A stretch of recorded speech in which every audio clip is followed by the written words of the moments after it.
జనసేన అధినేత పవన్ కళ్యాణ్ పిఠాపురం రాజకీయాల్లో చెరగని ముద్ర వేయడానికి ప్రయత్నిస్తున్నారు. దీనికి సంబంధించి పిఠాపురంలో ఒక నివాసాన్ని కూడా ఏర్పరచుకున్నారు. చేబ్రోలు గ్రామంలో ఒక రైతు దగ్గర నుంచి తీసుకున్న గృహంలో అయితే ఆయన ఉండబోతున్నారు. ఉగాది సందర్భంగా ఆయన ఇక్కడ ప్రత్యేక పూజలకు కూడా అటెండ్ అయ్యారు. ఈ నూతన గృహంలో కూడా ప్రవేశించారు. ఎక్స్క్లూజివ్ విజువల్స్ చూడొచ్చు మనం. ఇక్కడ కనిపిస్తున్న విజువల్స్ చాలా ఎక్స్క్లూజివ్ విజువల్స్. ఈ ఇంట్లోకి వచ్చినప్పటి నుంచి లోపలికి ఎంటర్ అయిన విజువల్స్ అన్నీ కూడా మన దగ్గర ఉన్నాయి. ప్రస్తుతం అయితే మనం ఆ విజువల్స్ చూడొచ్చు. అలాగే ఇక్కడ పంచాంగ శ్రవణం కానీ లేకపోతే వేద పండితుల ఆశీర్వచనాలను కూడా తీసుకున్నారు. ఇక్కడ చాలామంది కార్యకర్తలు బయట వెయిట్ చేస్తున్నారు. లోపలికి కొంతమందిని మాత్రమే అలౌ చేశారు. అలాగే నాగబాబు, పవన్ కళ్యాణ్ అన్నగారు అయినటువంటి నాగబాబు కూడా ఈ కార్యక్రమానికి అటెండ్ అయ్యారు.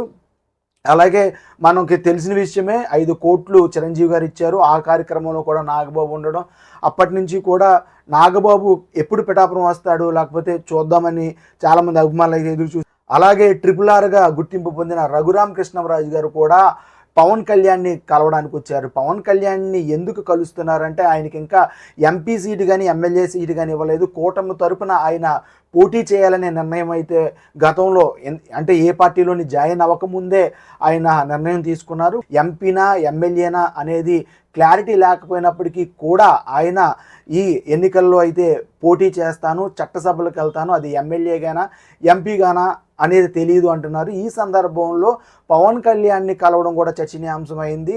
ఆయన సీటు లాబింగ్ కోసం వెళ్ళారా లేకపోతే దేనికోసం వెళ్ళారు అనేది కూడా మొత్తం జనాల్లో ఒక రకమైనటువంటి ఉత్కంఠ అయితే ఉంది. అలాగే పెద్ద సంఖ్యలో ఇక్కడ అభిమానులు కూడా చేరుకున్నారు. ఇక్కడ అన్నీ కూడా చాలా బాగా జరిగాయి. చెప్పాలంటే ఇక్కడ ఈ ఇండ్లు దొరకడం అనేది ఒక రకంగా చెప్పాలంటే అధునాతన సౌకర్యాలు లేకపోతే చాలా విశాలంగా ఉన్న ఇల్లు దొరకడం కూడా ఒక రకంగా పవన్ కళ్యాణ్ గారికి ప్లస్ అనుకోవచ్చు. ఎందుకంటే వేరే ఏమైనా ఇరుకిరికి ఇల్లు అంటే ఆయన రాజకీయాలు చేయడానికి కొంచెం ఇబ్బంది అయ్యేది, కానీ మంచి ఇల్లు దొరికిందని చెప్పుకోవచ్చు.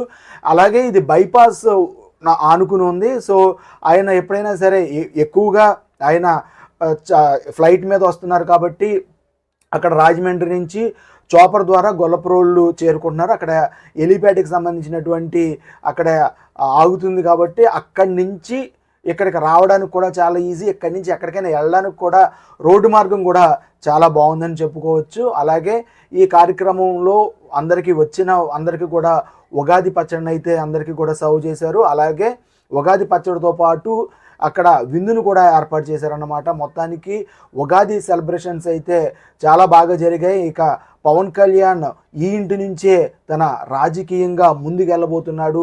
పిఠాపురానికి సంబంధించినటువంటి ఈ ఎలక్షన్ అయిపోయే వరకు కూడా ఎక్కడే ఉంటారు అనేది కూడా ఒక సమాచారం.